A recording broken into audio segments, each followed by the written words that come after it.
exploring Tesla's AI evolution, future safety, regulatory impacts, and market dynamics. 80% on FSD, probably using 5 or 10% on Optimus, and then, the 5 or 10% just like kind of miscellaneous.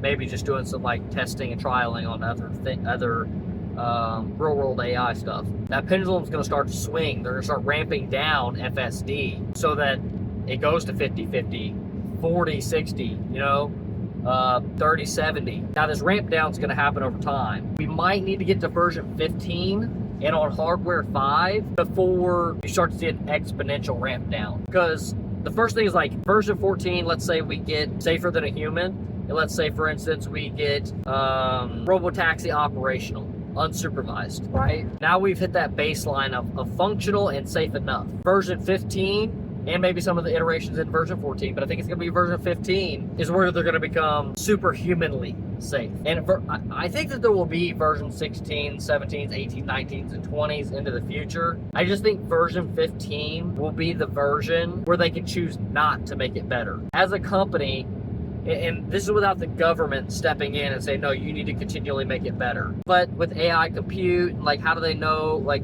for them to be able to regulate it, or maybe they regulate it by saying it needs to become 5% safer every year. That's gonna happen in the future.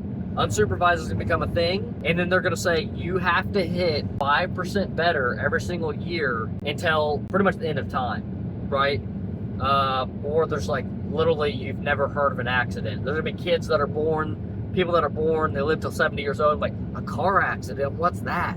Like it's gonna get that good over time, but regulators will probably implement that at some point in time. I kind of want to go on one side tangent real quick. They're also gonna do this to limit AI models that are not as good.